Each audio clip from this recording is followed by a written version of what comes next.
बिस्मिल्लाहिर्रहमानिर्रहीम। एक सहाबी से रोजे की हालत में अपनी बीवी से हम बिस्तरी हो गई। हजूर सल्लल्लाहु अलैहि वसल्लम के पास आए और अर्ज किया, मेरी जोजा कहीं जा रही थी तो उनकी पिंडली नजर आ गई और मैं बिल्कुल बेकाबू हो गया। यहाँ थोड़ी सी हया के खिलाफ बात है कि आजकल लोग जो इंटरनेट पर फहाशी मवाद देखते हैं, उसका सबसे बड़ा नुकसान ये होता है कि इंसान की अपनी बीवी की तरफ रगबत कम हो जाती है। वो इस मवाद को देखने से अपनी बीवी से बेजार हो जाता है। अल्लाह ने जो मर्द की औरत की तरफ रगबत रखी है, वो रगबत खत्म हो जाती है। ये उस आदमी को दुनिया में अजाब मिलता है जो हराम कारियों में अपनी निगाहों को बर्बाद करता है। उसकी मिसाल है कि आप बाहर जाएं और कभी शामी कबाब और दीगर अशिया के करीब से गुजरें तो आपको घर की दाल कभी अच्छी नहीं लगेगी। जब आपके पास उस सब को खरीदने के पैसे भी ना हो तो बेहतर है कि आप अपने घर की दाल ही खाएं और आपको वो खाने में ही मजा आएगा। हरामकारी करने वाले आदमी का घर तबाह हो जाता है क्योंकि उसको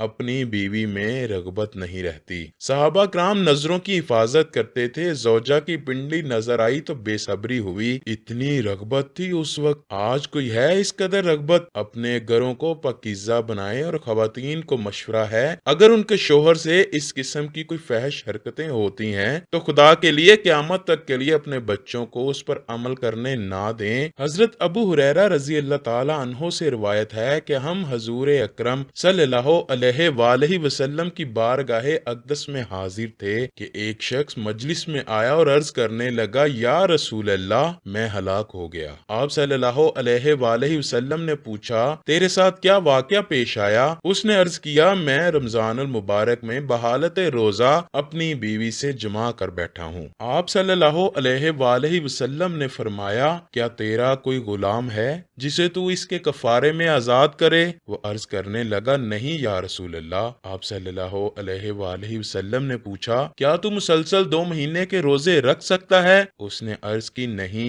आप सल्लल्लाहु अलैहि वसल्लम ने पूछा, 60 मस्कीनों को खाना खिला सकता है? उसने अर्ज किया, नहीं। फिर वो बैठा रहा यहाँ तक कि आप सल्लल्लाहु अलैहि वसल्लम के पास एक टोकरा खजूरों का आया। आप सल्लल्लाहु अलैहि वसल्लम ने पूछा, साइल कहाँ है? वो कहने लगा, हाजिर हूँ। आपने फरमाया, ये थैला ले जा और खैरात कर दे। वो कहने लगा, खैरात तो उस पर करूँ जो मुझसे ज्यादा मोहताज हो। खुदा की कसम, मदीने की इस पूरी बस्ती में मुझसे बढ़कर कोई मोहताज नहीं। इस पर आप सल्लल्लाहु अलैहि वसल्लम मुस्कुराए, यहाँ तक के दंदाने मुबारक अंदर तक नजर आने लगे। फिर आप सल्लल्लाहु अलैहि वसल्लम ने फरमाया, इसे ले जा, अपने घर वालों को खिला, तेरा कफारा अदा हो जाएगा। कुरान पाक में इरशाद बारी ताला है, तुम्हारे लिए रोजों की रातों में अपनी बीवियों के पास जाना हलाल कर दिया गया है। वो तुम्हारी पोशाक हैं और तुम उनकी पोशाक हो। अल्लाह को मालूम है कि तुम अपने हक में खयानत करते थे,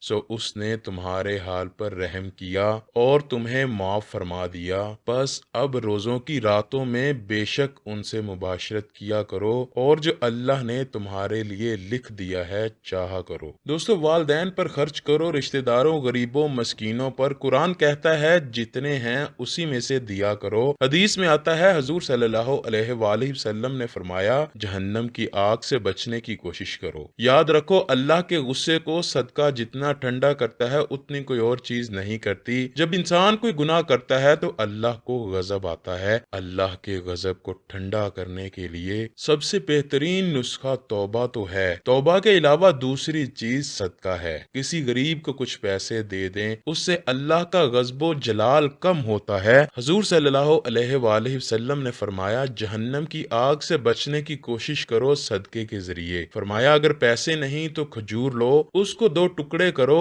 एक खुद खाओ, आधा टुकड़ा किसी गरीब को सदका कर दो। इस आधे टुकड़े से अल्लाह तुम्हें जहन्नम की आग से बचाएगा। अगर कोई गरीब हो तो वो ऐसा करे। ऐसा नहीं कि कोई साहबे इस्तिताअत खजूरें लेकर बांटना शुरू कर दे। साहबे हसीयत को चाहिए कि वो अपनी इस्तिताअत के मुताबिक खर्च करे। खर्च करने से माल बढ़ता है। आज तक किसी का माल कम नहीं हुआ। हजूर ने फरमाया, सदका करने से कभी भी माल कम नहीं होता। कुरान में भी अल्लाह ने फरमाया कि अल्लाह सूद को घटाता है। सूदखोर हमेशा रोता है कि पैसा ایسا نہیں ہے۔ حضور صلی اللہ علیہ وآلہ وسلم نے فرمایا صدقات کو اللہ بڑھاتا ہے، دنیا میں بھی بڑھاتا ہے اور آخرت میں بھی بڑھاتا ہے۔ اللہ کریم سے دعا ہے کہ وہ ہمیں رمضان کریم کے ببرکت مہینے کے فیوز و برکات سے مکمل طور پر مستفید ہونے کی طاقت عطا فرمائے، ہمیں نبی مکرم صلی اللہ علیہ وآلہ وسلم سے سچی و پکی محبت عطا فرمائے۔